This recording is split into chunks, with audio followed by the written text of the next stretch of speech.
All right. Welcome again to this channel. And I say happy Sunday to you. So today I want to talk about rejections.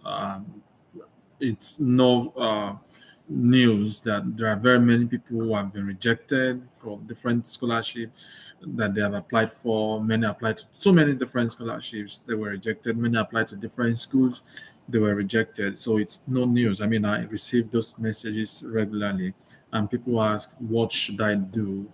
That now that I've been rejected, some don't get to receive funding; they only get admission from the school funding. For someone who does not have money to finance himself, that is a sort of rejection too. So people ask, what should I do? Where should I go from here now that the rejection has come? Okay, so first thing we want to handle, first thing we'll talk about is the rejections. Why were you actually rejected? Is it that you were not good enough? Your application was not good enough? Is it that all you did was actually rubbish and all those sorts? Someone sent me a message to me and they said, you got love letters. If you don't know what love letters means, love letters means rejection. Love letters from all the 7 schools he applied to, and now he actually does not know what to do, if he can move forward, if he can wait for another cycle. He does not know. Probably he's doing something wrong. Probably his applications were just not strong enough. Okay, first thing, let me tell you a couple of reasons why rejections happen. Now, when you apply to a particular school in a particular cycle, you know that the school want to get the best of those who actually applied. So it is very possible that there are very many strong applicants applying to this, and the school only has capacity for a few number of people. For example, let's say the school has a capacity for 20 people, and 40 people, 50 people which applied to the school. In fact, in many cases, it's usually like 200 people, and they have to choose 10, they have to choose 20. Okay, let's say 200 people apply to the school, and you have very strong applications that are like maybe 50 strong applications. The school cannot choose all the 50, so they will try to start using different criteria to reduce the number of people till they can actually say, okay, we'll go with. So it's very possible that they have very strong applications. All those who applied have very strong applications, but they can only choose a limited number of people. And it's possible that the criteria they just used to bring, just to cut down the number of people, you do not fall into that criteria, and then boom, they didn't choose you, they chose someone else. So that is one of the reasons why people get rejections. Okay, it's possible that you just didn't fall into the criteria they used. Probably if they've used another criterion to classify people they want to choose, you could have gotten into it. Okay, so it's very possible that you have a strong, you were not admitted, you were not given funding simply because they cannot take everybody in. Okay, so that does not mean your application is not strong. It simply means that they had so many strong applications, but they can't take everyone in, and they had to cut people. In fact, they probably have to make ranking. And if you look at the ranking in terms of points, sometimes you have, let's say someone had, the highest person, let's say, had 98 points, another person had 97, let's say another person had 94, 95, 93, 93.5, 92.5, and let's say you probably have 91.8, but you have people who had more than 91.8, so they can only choose those people, and then they won't choose you. That's one reason. Another reason is because of the research area. Okay, different schools have different research area, different areas they want to do research. Okay, so it's very possible that what you wrote in your statement of purpose, the research does not really align with what many of the faculty members are actually doing. So it's very very possible. In fact, I've seen people whose rejections were based on that, and that's why I usually apply to a school. Apply to a school that aligns with that whose research interest aligns with yours. A school cannot be doing research in, let's say, nuclear physics, for example. Let me use my physics department in FSU as an example. FSU, they do research, the physics department, they do research in nuclear physics, condensed matter physics, high energy physics, uh, basically. Okay, now, or astrophysics. astrophysics and all the stuff. Now, we don't do research in geophysics, for example. We don't do research in atmospheric physics, for example. There are other schools doing such research. But if you come to the physics department, you apply to physics department here, and you are writing your statement of purpose in the line of geophysics, for example, atmospheric physics, no matter how strong your application is, they cannot take you because what you said you want to do, they can't provide you, they can't help you with it. In fact, I had someone who sent me a message and was asking that, okay, yeah, this is the type of research, and they don't do that research. What should they do? He was asking me that, and I was like, come on, you can't apply to a school that does not do your research. Automatically you expect that they won't accept your application because they can't help you. They can't help you with your needs. Okay, they can only help those who apply, who want to do research in the area in which they have the expertise. They have the faculty members who are willing to do research in that area. So if you say you want to do geophysics and you apply to my department, for example, nobody can help you. Geophysics, I mean, you won't get anyone to be an advisor to you. Okay, so one major reason again is because people have a misaligned interest. Okay, your interest does not align with the interest of faculty members and the school. So, and of course, a third reason could just be that the application is not strong enough, the application is weak. Okay, that's possible. It's possible that, I mean, you align, the interest aligns and all those things, but the application generally overall is weak. Okay, so the next question is, what can you do about it? Before I talk about what you can do about it, let me encourage someone. For the main fact that your application was rejected does not mean that you cannot get it again. Okay, it does not mean that you cannot get it again. It simply may just be that in the pool of cycle there are people better than you. If you had applied during another cycle, you might be the best in that cycle. It's possible you are the best candidate in that cycle, but you were just unlucky to be in a cycle, in a pool where there are other people are doing better than you, or who had a stronger profile than yours. So don't be discouraged. Don't ever get discouraged. You can always apply again. And that is why I'm making this video. What can you do? For examples, some people's examples that I've seen, some of the interviews, one interview I've experienced before, and all those stuff. I want to share those examples with you so that you can know what to do actually.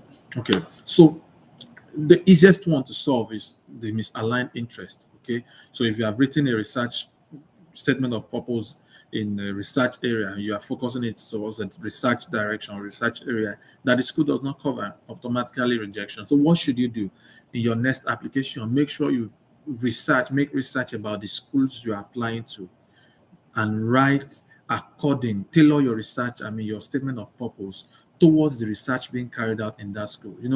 I've seen people make this argument. I used to say it on Twitter everywhere, that when you're writing a statement of purpose, don't use one statement of purpose as a one fits all statement of purpose, and directed towards the research area that the school is doing, that the school is interested in. Okay, so you can't just say, "Oh, I'm interested in geophysics or condensed matter physics. Let me just write it towards that direction and then submit the same SOP for all the schools." That is writing a letter to failure. Okay, you're already writing a letter to failure. So align your statement of purpose, your CVs, to the particular school you're applying for. In fact, what I used to have on my laptop then is, let's say, FSU SOP, FSU physics SOP, because you might even want to apply to another program in the same school. Okay, so I would have USF physics. I'll mention the name of the school. Okay, so it is now your duty to browse through, to comb through the school's website, the departmental's website, to comb through it and make sure that you understand the research that each person is doing, and you want to write it to align to the research of the person that you're actually interested in. Okay, so don't do a one fit all statement of purpose and just say, "Oh, let me just throw it all." Number two is also very easy. If it's that your application generally is just not strong enough, generally it just happens that you are in a cycle, the same cycle with people who have stronger profile than you. My advice You can always apply again. In fact, you can even ask the school if you can apply. It's possible to apply to the same school again in another cycle and you get accepted. It happened to me. Okay. The first time I didn't get accepted, I applied again to the same school and then I got it. Okay, so that is even very, very possible. So I'll say to you, don't give up. Don't give up. Don't give up. Of course, there are some things you can also do to your application to make it stronger. I will cover it together with the third category. So just pay attention if you are in that category. Is that your application was just not strong? I mean, it just had no chance, no way of beating the set bar, the standard. It just has no way of doing that. There are things you can do to make your application stronger. Okay. Now, I know the one question that comes to many people into mind in Nigeria is, oh, what if I had tutu? What if I had third class? What if my grades were not strong enough and all those stuff? The first thing you want to know is that grade is not the only thing that is considered when it comes to this application process. Grade is not the only thing. They want to see what you can bring to the table. They want to see this guy coming to us, saying he's coming to us. What can it bring to the table? How can it make our program better? How can it make our lab better? How can it make our group better? So many schools want to see that. Many professors want to see that. They want to see that this guy is an asset. This guy is resourceful. This guy is bringing social resources to our school, to our group, to our department, to our lab. Okay. So number one thing you can do better in helping yourself. Remember, there's nothing you can do to your grade at that point in time. But number one thing you can do is to increase your research experience. Do things and get involved in things that will increase your research experience. As little as 3 months, 4 months, it can change the whole course of your application. Okay, so if you can get that 3 4 months, go to a place to find a place where you can gain research experience in that area you want to go for. Okay, if you can do that, that will greatly, I'm telling you, that will greatly strengthen your profile. I've seen people with tutu who got full funding. All they had to do was strengthen their research skill, research uh, experience, increase what they know, increase thereby increasing their value. Okay, so you can do that. Look for places where you can volunteer. Look for places where you can volunteer to gain research experience. You see, I've been saying it and I'm saying it again. It's very, very, very important. If you have to write your former professor in your school, write them and tell them that you want to come and assist students that are doing research under the professor. Tell them you want to come and assist them. Or if the professor has an ongoing research in the lab, tell the professor you want to come and volunteer, you want to assist in carrying out those research that they actually carry out. It can help you. Okay, you can also go to different labs in different states, if you're in Nigeria, different state, different labs that are available where they do research. You want to go there and learn. Okay, see, it's about going there to learn. Strengthen your research skill, your research experience, sharpen it. Okay, when you are able to write about this in your statement of purpose, it adds so much to you. In fact, it makes your profile stronger and better. Okay, so try and look for peer and gain research experience. Let the people teach you, let all those things happen. Aside gaining research experience, one other thing you want to check is sometimes rejections are due to poor recommendation letters. Okay, so you want to check that your recommenders, those your referees, they really wrote a good recommendation letter for you. Okay, that's very, very, very important. A bad recommendation letter can destroy a whole application. Of course, many schools are wising up now. They know there are different things that could have happened between students and professor, causing them to write either bad letters for them. But a weak one will make you drop in the rankings. Okay, someone who has a strong recommendation letter will rank higher than someone who has a weak or poor recommendation letter.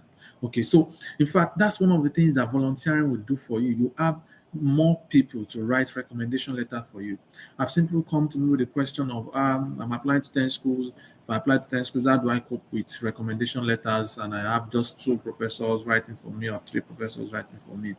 When you do all those volunteering in those labs, in those organizations, wherever you can do all those volunteering work, you have more people there who can write recommendation letters for you because you've worked together.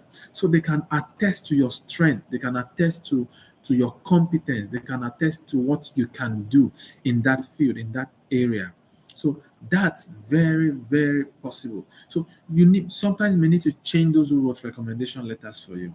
It's important. It's very, very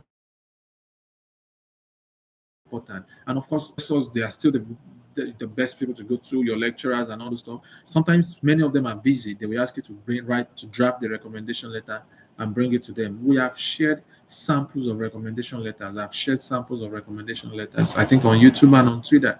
I've shared samples. Check them, look at different recommendation letters, and then you're able to draft your own, and then you give it to them when they request for it, and then they're able to write and make corrections that they want to make and all those stuff. Okay, because that will really, really say a lot. Number three, you can rewrite your SOP. Now, many people don't know how powerful the SOP actually is. Many people just think, my grade, just I have a good grade, I should be able to get in. That's one of the things I did when I applied. I had to rewrite my SOP. In fact, when I read my SOP again, I told myself, I'm not sure I will give funding to me if I'm the one on the admission committee. Okay, so write your SOP again, rewrite it, look at correct mistakes might have made. I have a whole video on how to write SOP. Okay, on this YouTube channel, you'll find that video on SOP. So rewrite your SOP. Include that experience, the new experience you have gained. They want to see experience. They don't just want to see stories, how you were poor and how you now worked by yourself, and then you fed yourself, fed your sister, and then you were the breadwinner of the family. That's not what they want to see. They want to see things about you that pertains to what you're applying to. They want to see the fact that, oh, you participated in this research work in so place. You participated in this research work in so place. They want to see the skill. This is the skill you have. This is the skill you have learned. This and that. Those are the things they want to see. There's that video on SOP. You can check it. So another thing you can do is rewrite your SOP. It's very, very, very, very, very in crime programming skills. Now many people are doing all those stuff. Now you can acquire those skills. It's very, very important now in the research world of these days. Okay, so if you have those skills and you can write it in your SOP that this is the skill I have, this is the skill I have, I can do this, I can do that, I have this programming skill, I have this skill, I'm skillful in this and that, that will greatly add to you. That will greatly add to you. And another thing you can do is to write some exams. Okay, I know many people are running away from writing GRE, TOEFL, blah blah blah. The truth is, if you write those exams and you have a good grade, good score, it will build your profile. One of the things I did also was to write TOEFL during that time. I wrote GRE before then, before my first round of application, and then when the first round went and then things didn't go as I wanted to, I wrote TOEFL. Okay, and I rewrote my SOP. I wrote TOEFL, rewrote my SOP, and then I realigned my research interests. Okay, and I didn't talk about some things that I talked about during the first application. Okay, so if you can do all those things, I'm sure things will turn around. Things will turn around for you. All right, this is 20 minutes already. Uh, Let me see. Is there any question before I go? Anyone with any question before I go? So those are things you can do. You can make your applications stronger. Your applications can be stronger than what they presently are. You can make them stronger. Okay, so any question? Any question? Any question? Okay, any question? It's almost 20 minutes. Yeah, for me, if there is no question, I will just end this. Akimbi, okay, you retracted the message. Okay, okay, that's good. That's good. That's good. Okay, just for those who are just joining, let me just make a recap. the summary of everything I've said that sometimes the blame is not on you when your applications are rejected, when you don't get the funding. The blame is not on you. Sometimes it simply means that there are people who have strong profile, better profile than yours. And there are things you can do. And I was encouraging people that you can apply again and do not be discouraged. And I'm saying it's also possible that your application is just basically weak. I'm talking about getting research experience, more research experience, more research skills, and all those stuff. Getting better at that, acquiring some programming skills. Almost everywhere now they use programming skills, even in the arts and all those stuff. Linguistics, even in linguistics, I know they use all those programming skills. So acquiring those programming skills, and I was saying that 3 4 months can change the whole course of your application. It can make a turnaround in your application. You can do things again and again. It can turn your applications around. Okay, so I was saying you can also do that, gain research experience, go to some labs, ask some professors, tell them you want to just work for them, you want to work with them freely. You don't need to collect money. Okay, volunteer in your own spare time. Okay, and I was saying that you can also you rewrite your SOP. You write your SOP. Sometimes you need to change those who write recommendation letters for you. Sometimes you need to change those, and sometimes you need to write some exams you've been running away from. Okay, so I know a friend of mine, he had this GRE, I think he had over 310. I can't remember the exact score he had, but he had 2-2. But he had 310 in his a very wonderful SOP. He also gained research experience in data science and all those stuff, gained those programming skills and all that, and then boom, he got the scholarship. Okay, so don't write yourself off. You can do it again if you want to do it again. You can do it again. That you were rejected now does not mean you will be rejected again tomorrow. Okay, so don't stop, don't give up. It is very, very possible. It is very, very, very possible. That is the message I have brought for you today. All right. God's time. Thank you too. Thank you too. So if there's no question, I will just end this now. Uh, I'll just end this now if there's no question. All right, God's time is nice seeing you. Thank you so much. Akibi, Akiemi, I see you too. Thank you so, so, so much. All right, guys. Thank you for joining in today. God bless you. Really good. Take care.